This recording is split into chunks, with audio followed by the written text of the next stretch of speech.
Brahmamudi serial episode 510 9th September 2024 ఏం జరిగిందో చూద్దాం. అపర్ణ భోన్ చేసి వాటర్ తాగి సోఫాలో కూర్చొని ఫోన్ చూసుకుంటుంది. ఇంకా కావ్య కంగారుగా ఆఫీస్కి వెళ్ళి, మీరేనా స్టోర్ ఇన్ఛార్జ్, ఇక్కడేదో ఫ్రాడ్ జరుగుతుందని నాకు ఇన్ఫర్మేషన్ వచ్చింది, మీరేనా నాకు ఫోన్ చేసి చెప్పింది అని అడిగితే, లేదు మేడం నేనేం ఫోన్ చేయలే, అయినా నేను డైరెక్ట్గా మీకెలా ఫోన్ చేస్తాను మేడం అని అడుగుతాడు అక్కడున్న స్టోర్ ఇన్ఛార్జ్. అప్పుడు కావ్య దొంగ బంగారం కొంటున్నట్టు అగ్రిమెంట్ రాసుకోవడానికి మన ఆఫీస్కి ఎవరో వస్తున్నారంట అని అంటే, దానికి స్టోర్ ఇన్ఛార్జ్, చిచ్చి అలాంటి మన ఆఫీస్లో ఎందుకు జరుగుతాయి మేడం అని అంటాడు. అప్పుడు కావ్య, ఇవాళ రాహుల్ ఏమైనా ఇటువైపు వచ్చాడా అని అడుగుతుంది. లేదు మేడం ఈరోజు ఆఫీస్కి రానని చెప్పారంట అని అంటాడు స్టోర్ ఇన్ఛార్జ్. అపర్ణ టాబ్లెట్ వేసుకుని టీవీ చూస్తుంది. కావ్య తనకి ముందొచ్చిన నెంబర్కి కాల్ చేస్తే ఆ నెంబర్ సరిచూసుకోండి అని చెప్తుంది. నెంబర్ కలవకపోవడంతో స్టోర్ ఇన్ఛార్జ్, ఇదేదో ఫ్రాడ్ కాల్ అనుకుంటా మేడం అని అంటాడు. ఇంకా ఇంటి దగ్గర టాబ్లెట్ వేసుకున్న అపర్ణకి ఒక్కసారిగా చెమటలు పడతాయి. కావ్య స్టోర్ మేనేజర్ పర్మిషన్తో అక్కడ ఫైల్స్ చెక్ చేస్తుంది. తనకి ఏమీ కనబడదు. ఒకసారి నాతో రండి, మనం ఎందుకైనా మంచిది ఆఫీస్లో కూడా చెక్ చేద్దాం అని ఆ మేనేజర్ని తీసుకొని ఆఫీస్ మొత్తం చెక్ చేస్తుంది. అపర్ణకి బాగా చెమటలు పట్టేసి కళ్ళు తిరుగుతాయి. తనేమో కనీసం నుంచోలేకపోతుంది. ఏం చేయాలో అర్థం కాక గబగబా ఫోన్ తీసుకొని తన కోడలు కావ్యకి ఫోన్ చేస్తుంది అపర్ణ. కావ్యనేమో ఆఫీస్లో ఫైల్స్ వెతుకుతూ చూసుకోదు, కాల్ లిఫ్ట్ చేయదు. అయితే వెంటనే తన కొడుకైన స్వరాజ్కి ఫోన్ చేస్తుంది. రాజ్ గుడి నుంచి వస్తూ అమ్మ చేస్తుంది ఏంటి అని ఫోన్ లిఫ్ట్ చేస్తాడు. ఫోన్ లిఫ్ట్ చేసిన రాజ్కి, రాజ్ నాకేదేదో అయిపోతుంది, రాజ్ నాకేదేదో అయిపోతుంది అని పడిపోతుంది అపర్ణ. మమ్మీ ఏమైంది మమ్మీ, ఏమైంది మమ్మీ అంటూ కంగారు పడతాడు స్వరాజ్. అపర్ణ కూర్చోలేకపోతున్నాను, నిలబడలేకపోతున్నాను, త్వరగా రండి, త్వరగా అని చెప్తుంది. ఫోన్ పడిపోతుంది. రాణి రాహుల్ ఒకళ్ళ మొహం చూసుకుని ఒకళ్ళు స్మైల్ ఇచ్చుకుంటారు. రాజ్ కంగారు పడతాడు. డాడీ అమ్మకేదో అయ్యింది డాడీ, మనం తొందరగా వెళ్ళాలి అని అంటే, అపర్ణ నీకు ఫోన్ చేయడం ఏంటిదా, అయినా కావ్య ఇంట్లోనే ఉంది కదా అని అంటుంది వాళ్ళ అత్తయ్య. తెలీదు నానమ్మ, మనం అర్జెంట్గా వెళ్ళాలి అని చెప్తాడు రాజ్. అమ్మకి బీపీ పెరిగిపోయింది అనుకుంటా, టాబ్లెట్ వేసుకుందో లేదో అని కంగారు పడతాడు. అప్పుడు రుద్రాని, టాబ్లెట్ వేసుకోకుండా ఎలా ఉంటుంది రాజ్, అక్కడ కావ్య ఉంది కదా, ఒక్క క్షణం కూడా వదిలిపెట్టుండదు అని అంటుంది. రాహుల్ వేసుకుంటే కంగారుగా రాజ్కి ఎందుకు ఫోన్ చేస్తుంది మమ్మీ, నాకెందుకో భయంగా ఉంది మమ్మీ అంటాడు రుద్రానితో. ఇంకా రాజ్ వాళ్ళు కంగారుగా ఇంటికి బయలుదేరతారు. మరో పక్కన కళ్యాణ్ అప్పు గుడి నుంచి ఇంటికి వస్తారు. కళ్యాణ్ అప్పుతో ఇలా అంటాడు, నాకు చాలా ఆనందంగా ఉంది పొట్టి. అంటే ఎందుకు, నీ పుట్టినరోజుకి గుడికి వచ్చినందుక? కాదు, అమ్మకి నా మీద ఎంత కోపం ఉన్నా నా పుట్టినరోజున చేయాల్సినవన్నీ గుడిలో ఆల్రెడీ అరేంజ్ చేసి పెట్టింది కాబట్టి అని అంటాడు కళ్యాణ్. అప్పుడు అప్పు, హలో మాస్టరు, గుడికి వెళ్ళాలని సలహా ఇచ్చింది నేను, మనం గుడికి వెళ్ళాం కాబట్టే మీ అమ్మ అవన్నీ చేస్తున్నారు అని మనకి తెలిసింది అని అంటుంది. అలాంటప్పుడు క్రెడిట్ మొత్తం దేవుడి అకౌంట్లో వేసావేంటి అని అప్పు అంటే, దానికి కళ్యాణ్, నీకే థ్యాంక్స్ చెప్తున్నా, ఈరోజు నీ వల్లే మా వాళ్ళందరినీ చూశాను, థ్యాంక్ యూ సో మచ్ పొట్టి అని అంటాడు కళ్యాణ్. గుడి నుంచి ఇంటికి వచ్చేసరికి అపర్ణ కింద పడిపోయి ఉంటుంది. అందరూ మమ్మీ మమ్మీ అపర్ణ అంటూ తన్ని లేపడానికి ప్రయత్నిస్తారు.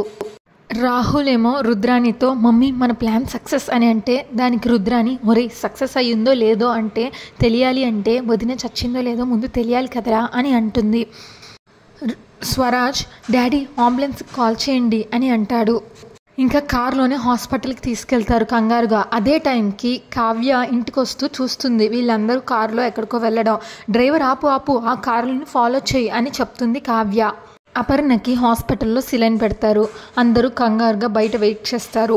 అప్పుడు స్వరాజ్తో వాళ్ళ నానమ్మ, ఏమైందిరా, వెళ్ళేటప్పుడు బాగానే ఉంది కదా, నేను ఉంటానులే అత్తయ్య గారని ధైర్యంగానే పంపించింది కదా, వచ్చేలోగా ఇంత సీరియస్ ఎందుకు అయింది అని అంటుంది.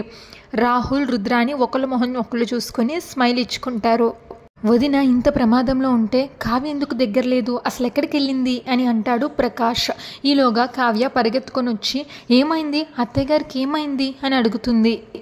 అందరూ కోపంగా చూస్తారు కావ్య వంక. స్వరాజ్ ఏమో సీరియస్గా, హే ఎక్కడికి వెళ్ళావు, అసలు ఎందుకు వెళ్ళావు, మా అమ్మతో ఉంటానని చెప్ప పెట్టకుండా ఎక్కడికి పోయావు, మా అమ్మ ఏమైపోవాలనుకున్నావు అని అడుగుతాడు సీరియస్గా. అప్పుడు రాజ్ వాళ్ళ డాడీ, ఒరే రాజ్ ఇది హాస్పిటల్ రా అని అంటాడు.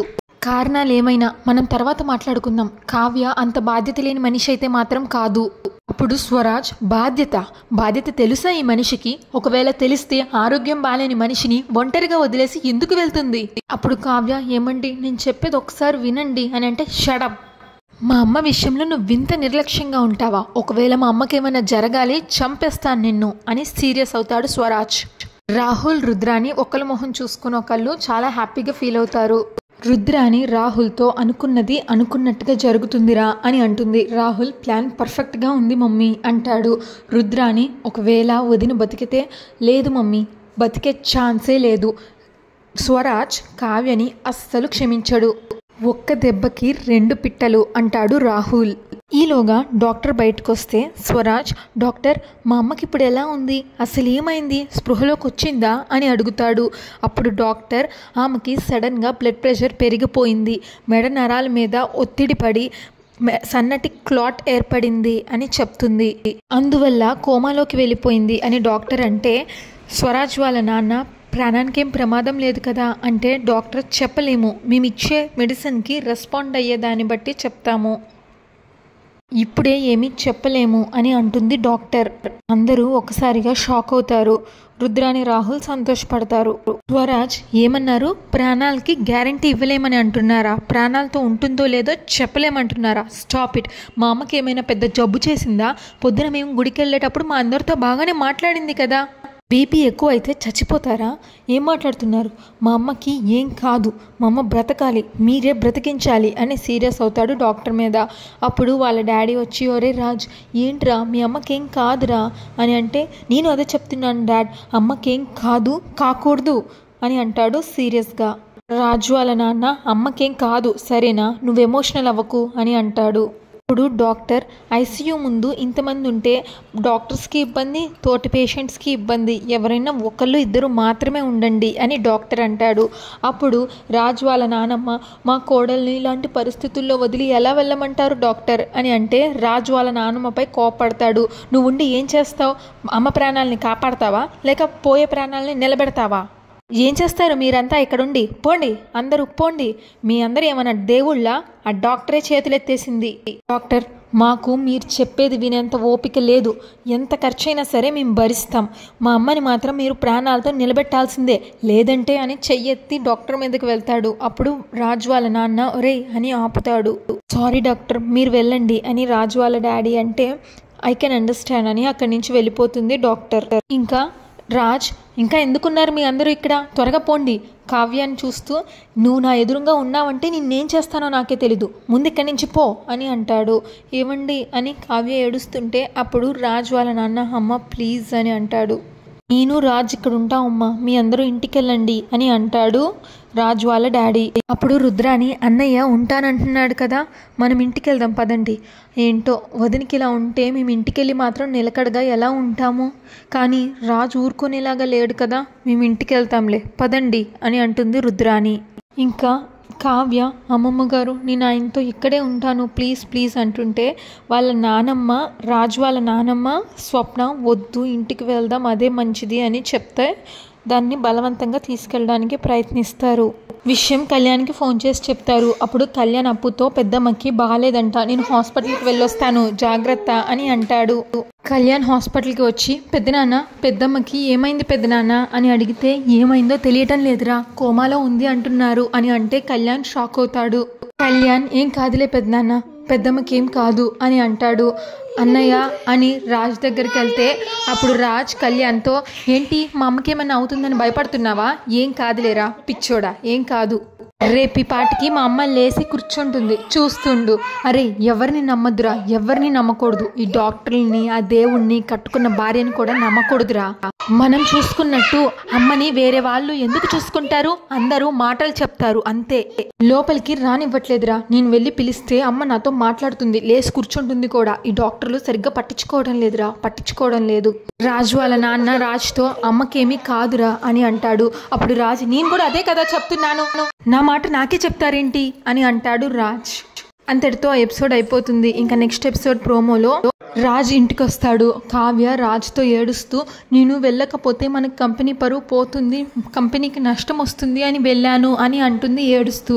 దానికి రాజ్, మై ఫుడ్, కంపెనీలో ఎంత నష్టం వస్తే నీకేంటి, ఎంత నష్టం జరిగితే నీకెందుకు, ఒకవేళ జరగరాంది ఏమైనా జరిగితే ఈ జీవితంలో నిన్ను క్షమించను అంటాడు రాజ్ సీరియస్గా కావ్యతో. అప్పుడు రుద్రాని ఏదైనా జరిగేదాకా ఈ దరిద్రాన్ని ఇంట్లో ఉండనిస్తావా, గెంటి పారేసే రాజ్ అని అంటుంది. ఈ ఎపిసోడ్పై మీ అభిప్రాయాన్ని కామెంట్ చేయండి. Thanks for watching. మీరు ఇంతవరకు మా ఛానల్ని సబ్స్క్రైబ్ చేసుకున్నట్లయితే దయచేసి మా ఛానల్ని సబ్స్క్రైబ్ చేసుకోండి.